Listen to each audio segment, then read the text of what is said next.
Relationships are super important. Well, romantic ones at least, because that's what we've been marketed for basically our whole lives. Friendships, you know, we help each other out, but when it comes to relationships, oof, that goes so well with capitalism, baby.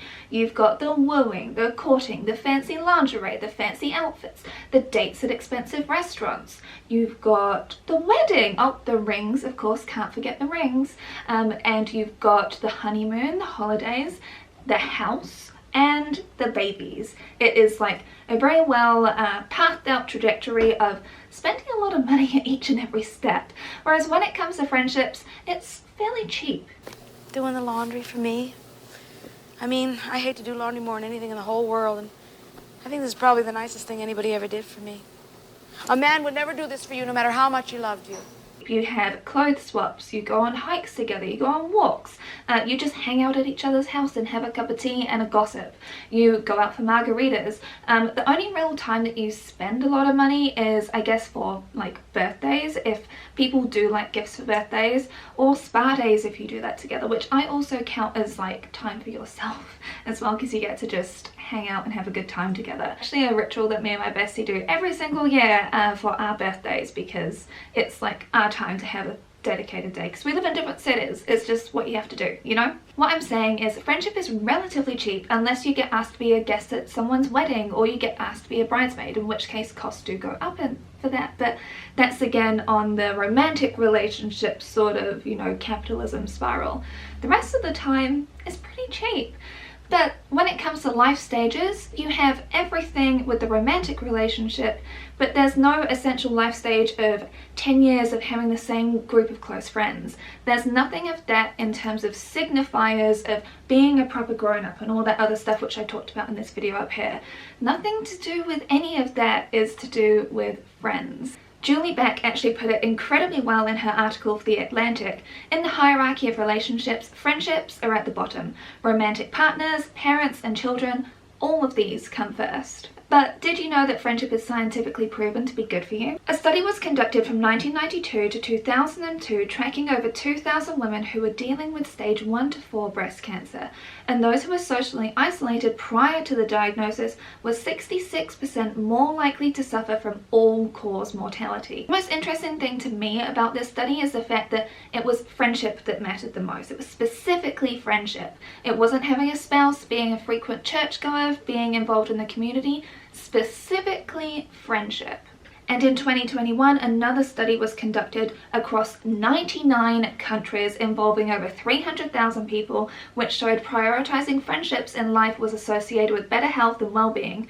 But these associations also depended on many cultural factors, which of course would happen, but I'm so glad to see such a broad range and broad study done here. It's a fantastic study.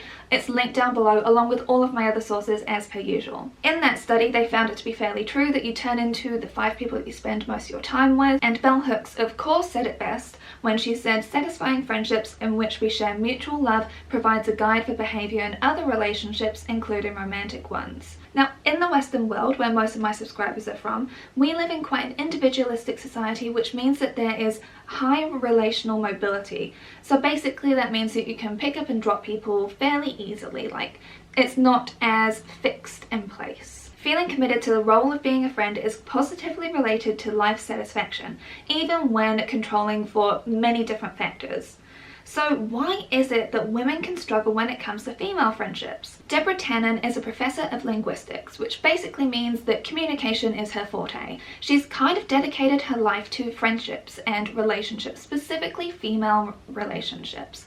And it's fascinating looking at her work, and there is one talk in particular that I'll be referencing a few times in this video, but I will have it linked down below. It's a fantastic watch. I watched it whilst I was cooking because that's how I watch most of my media, is to have it on and do something else, because that's what we all do, because time is short and a precious thing.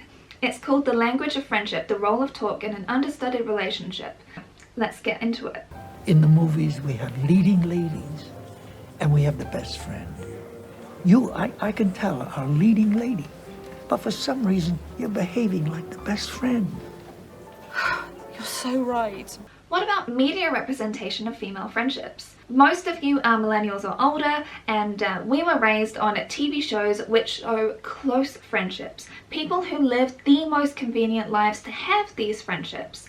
And TV shows are almost the most balanced approach to ensure equal screen time, because when it comes to the movies, we have the leading lady and the best friend.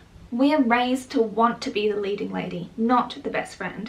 The best friend gets nothing. She helps, she supports, she buys tickets to Tuscany, she listens to people's problems, she sets up the friend on dates, she throws a birthday party, and she doesn't get the quote hot guy. She may end up in a relationship, but not with the hot one, because that is a signifier of just whatever.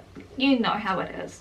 Nobody wants to be the best friend. We want to be the leading lady. Movies rarely center multiple female leads of equal stature, and I'm on about true equal footing here. It's another reason why I love The Holiday so much, because it is actually evenly split between the two of them. You can relate to both, and you're encouraged to relate to both. And there's also Thelma and Louise, which is another movie which I love. Equal footing, again, when it comes to screen time, screen presence, character development, all of that. Even if the ending is what it is, I won't spoil it if you haven't seen it, but I do love that movie. Quite a few trigger warnings for it, but I still love it. I was really trying to think of more, but there's always mains amongst the cast. Even in ensemble movies, like with Clueless, The First Wives Club, Sisterhood of the Traveling Pants, Secrets of the Yaya Sisterhood. Oh my gosh, like there are so many more that I will be showing throughout this entire video. It's normally broken down to this, with the leading lady typically being the more conventionally attractive, and the friends helping her out, getting her to realize something, helping her get the guy or whatever it may be. The friends are the background to the main event, and it's clear who we're meant to want to be or relate to, and they typically get the undying support of others, as opposed to being the supporter, which is kind of why people love Drew Barrymore movies, myself very much included. But the thing is, where do you find the best friend to help you be the leading lady? You guys, I've never had straight friends before. And if you're not the same, especially if you seem somewhat better or seem to think you're somewhat better, then girls can be very critical. And that is what one of the women said, who told me that, she said in her words, I find friendships with women difficult to arrange and navigate. That's what she said. So there's an app for that, and it's called Bumble BFF. Lots of people, women in particular, want friendships, but it's challenging to be able to actually make friends. Like, that's the hardest thing. So if capitalism can gamify dating, why can't it also do that for friendships? And that's exactly what Bumble has done. I've read reviews on this, I've even gone onto Reddit for this, and just because I'm quoting someone doesn't mean that I'm endorsing them. I'm here to literally just try and share experiences, and if you've done this yourself, I'd love to hear your experience in the comments down below. Have you had success? Because that would be amazing. I'd love to hear success stories, because it's quite rare, as I actually discovered when reading this. The setup is the same as most dating apps. You know, you upload your bio and you swipe left if you don't like someone, right if you do. Like the same sort of setup when it comes to finding a friend on Bumble BFF. I haven't been on a dating app. That is not a flex. That is literally just me not because of timing, and I'll talk about why I wouldn't get Bumble BFF as well a bit.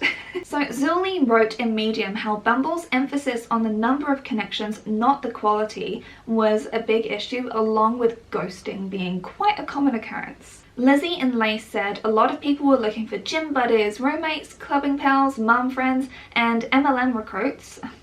The Hunbots get everywhere, don't they? And Beth from the everygirl.com wrote, everyone wants a workout buddy who will always get brunch after, someone to watch The Bachelor with, and someone to be the Jess to their Cece, myself included. It's hard not to sound basic and like everyone else when you truly do want all of those things. And I'm just sitting here like, is this internalized misogyny kind of rearing its ugly head here? Because from these experiences, basic feminine interests are shallow and less than, therefore you wouldn't be able to have a good friendship with someone that likes such shallow things. Does this mean that basic people can't be capable of having deep and meaningful relationships?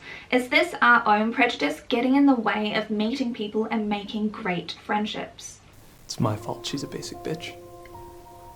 I gave you that Friends box set for Christmas. Actually, she's been basic for quite some time now. Which brings me on to the not like other girls trope, something which I've talked about on this channel many times actually by this point. It was very prevalent in the 2000s and 2010s and is very common in YA novels. Heck, honestly, lots of media aimed at women. You can't trust the Plastics, or Meredith, or Heathers, or Sharpay, or the bullies from Romeo and Michelle. The only movie which really flips this on its head is Legally Blonde, which is another reason why it's always going to be a favourite for me. It even inspired my hair today. Now, a lot of my audience are millennial women, mostly from the USA, and I think we'll all recall the time of making fun of girly things is cool. Like when Disney was getting ripped apart, when being basic was the worst thing ever. Do you remember how this uniform hair got roasted all the time and being called pumpkin spice latte is on its way, and just, oh my gosh, like... There was so much hate towards things which a lot of women actually tended to like to put it down. Personally, I still think that we're dealing with a hangover from that. I mean, the fact that Bo Burnham even came out with a white woman's Instagram song in, what, 2021? In the 2000s and 2010s, it was a time of the cool girl, so it's almost no wonder why finding friendships is hard when we so quickly write people off if they watch The Bachelor, or want a gym buddy, or enjoy hiking, as these are, quote, basic enjoyments. The criteria for friendship is very high for people we try to meet. We say we don't want gossipy women, but like, how many have you actually met that are over the age of 25 when our brain fully develops? And did you know that gossip is actually a good thing? Gossip gets a bad rap because it's actually a bonding activity. It's been developed by us specifically for bonding. Eshin Jolly, a social neuroscientist, says, we tend to think of gossip as just being disparaging, and we view people who gossip often as negative, but gossip is a tool that we've developed. It's not necessarily a bad thing for people to be exchanging gossip because it can be helpful. We're obviously not on about starting rumours or doing slander or anything like that. That is a whole different realm. We're on about regular kind of gossip. Personally, for me, I think a lot of this way of thinking has come about because it's what the patriarchy has deemed to be stupid, because you've got feminine things equals stupid. For example, you know that I'm super girly. I like painting my nails, I like makeup, I like painting pictures, I like dancing, I like astrology for funsies, I like rom-coms, I like going on walks. You know, I'm very girly. I would be pretty quickly written off as a vapid idiot, and it's happened with the videos I make as well. People take a look at me, they hear the first 20 seconds of me talking, and they hear me say like once, another reason why I made this video up here, and I'm instantly written off because clearly I cannot have any valuable life experience, anything like that. But at the same time, I still catch myself having this knee-jerk reaction. Say, for example, people introduce me to others and they say, oh, she does great videos about makeup, and I'm just sitting here like, I talk about so much more than that, like I'm so much more than that. But at the same time, what would be so wrong if I was just making videos about makeup? Because I watch people that do that. I really enjoy the work that they put into it, you know. But there is just this internalized misogyny from growing up in this sort of realm of hating and mistrusting anyone that's feminine, that I even get that towards myself too. And I feel like because a lot of us will have this prejudice, we will automatically just write people off and not want to listen to them. So that's just me personally thinking this. You can disagree with me, you can agree with me, but I think it would also be worthwhile for us to kind of assess why we're having this knee-jerk reaction to women in particular, because I see it happen all the time. Say, for example, if someone's had plastic surgery, if someone dyes their hair, if someone enjoys makeup, I see this happening all the time.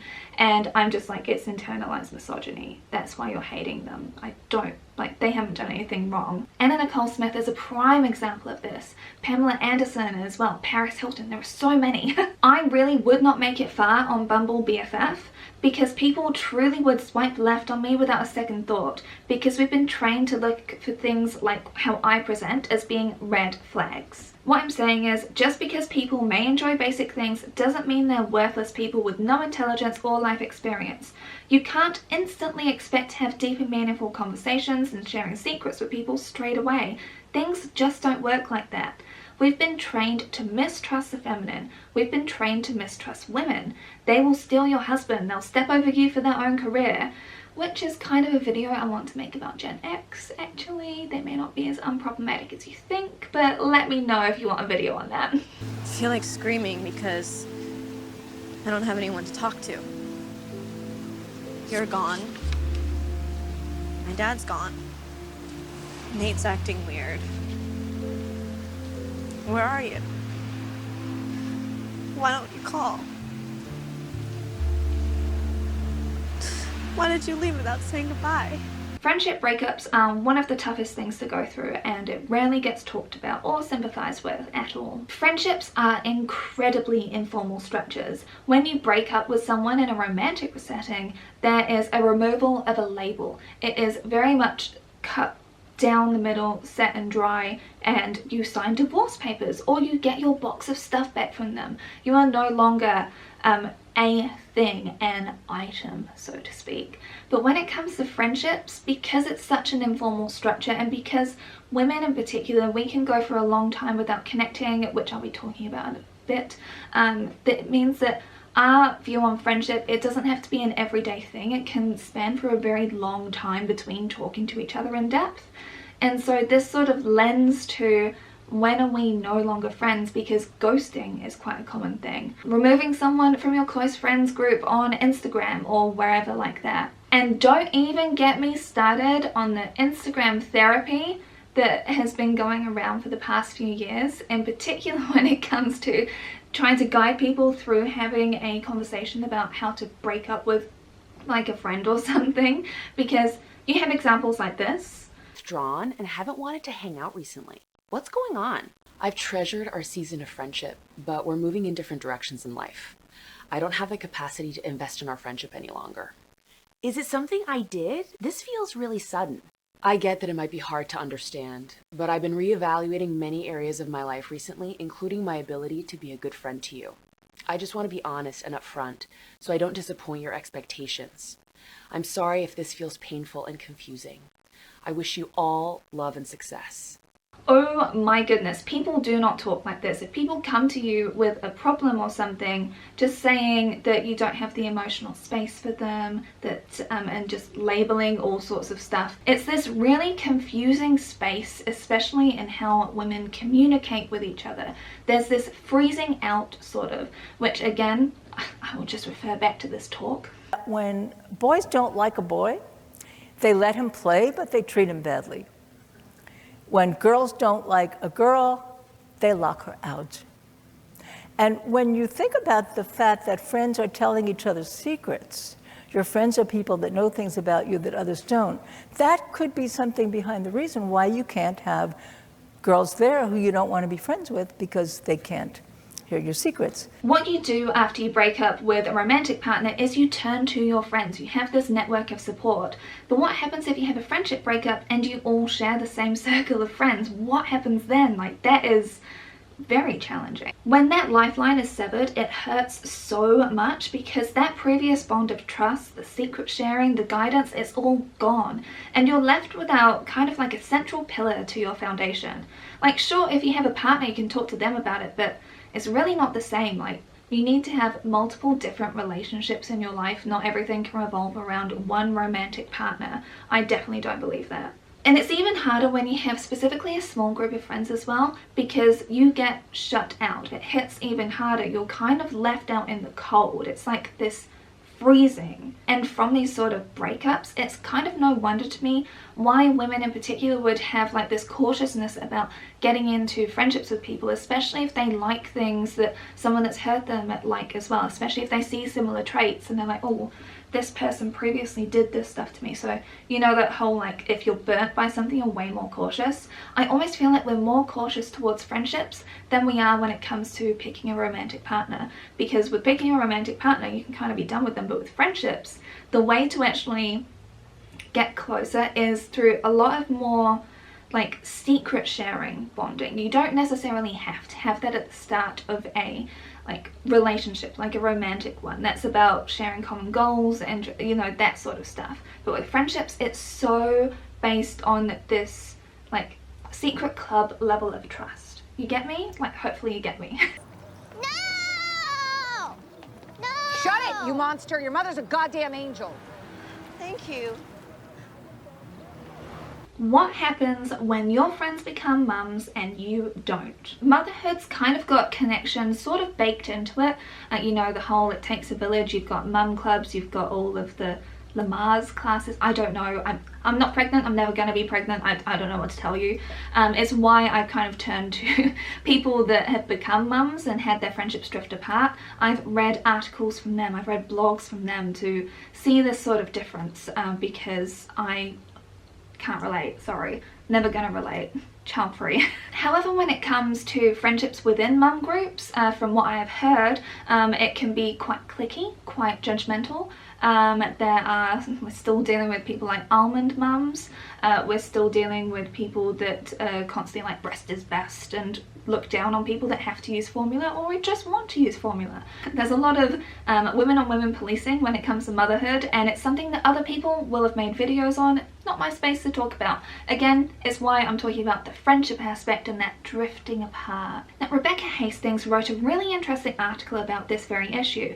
A lot actually comes down to assumptions and othering without anyone really wanting to do that to begin with. So she, the author, became a mum and felt like her best friend was slipping away from her as she no longer had the ability to go out at the drop of a hat, and thought to herself, I'm sure she'd rather hang out with people who weren't bogged down by motherhood. Things are just so easy for her, you know, one person. Just get ready and out the door. She can't understand. It's just never going to be the same. Everything's different now and she can't see it. The real problem wasn't about the lives being different. The real problem there was about the assumptions, judgment, and those internal feelings of animosity and kind of spiraling. I think that we can all kind of spiral about, like, because especially if you know someone well, you're like, oh, they must be thinking this stuff, and just there's, you know, I think you've been there. I think we've all kind of been there. And I also don't think it's helped when you see a lot of othering TikToks or short form content in particular, you know, like when parents say, oh, my single friend said that they were tired, ha ha ha, and then you don't even know, and just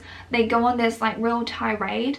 And it's another one of the reasons why I always say it's all relative to what each person has experienced, because it truly is, and comparing yourself to others in most contexts isn't actually helpful.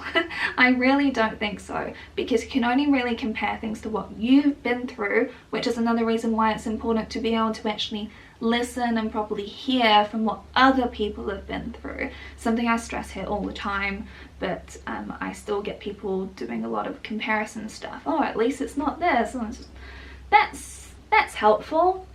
No. I really appreciate these couple of sentences from the blog. The new mum is thinking, she talks about things that are so trivial. Here I am trying to keep a person alive and she's worried about a second date or a wrong coffee order. And the single woman's thinking, all she talks about is her baby. It's like she has nothing else to do. And she wants to gloat that she has a baby and I don't. I wish she'd just talk about, quote, normal stuff. And this actually links into another article in Salon from Jessica Mercado, where she hated the, you know, kind of shallow mum talk that happens at parks, because it's very surface level. You talk about the kid's age and, oh, isn't it so magical and wonderful? Oh, how old are they? How much do they weigh? And, you know, other stuff like that. It's important to be able to have those bonds, but she actually really just wanted to have her old friends back, you know, to make her feel like her and not just a milking machine. But again, the assumption thing gets in the way there too. Her best friend actually felt hurt that she never took her up on the offer to look after the baby so she could have a night off. You know, she felt like her best friend couldn't trust her. And this again made me reflect on this part from Deborah Tannen's talk. The two levels of meaning in conversation.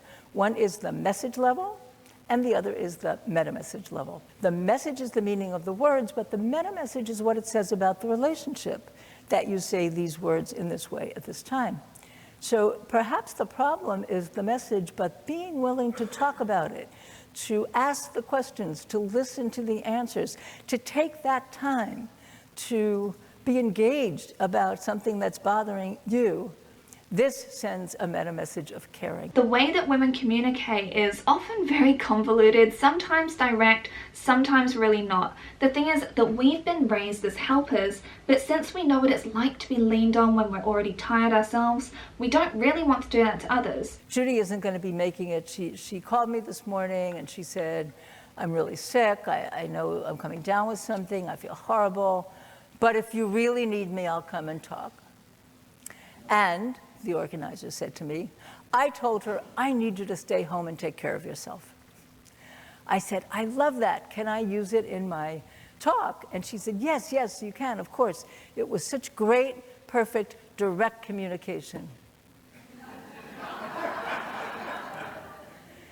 And I think this is so revealing. Why did she think it was direct? Judy said, I'll come if you need me to. There was no way on earth she was going to go. She knew that the organizer wasn't going to say, I don't care if you're sick, get out of bed and come here and talk.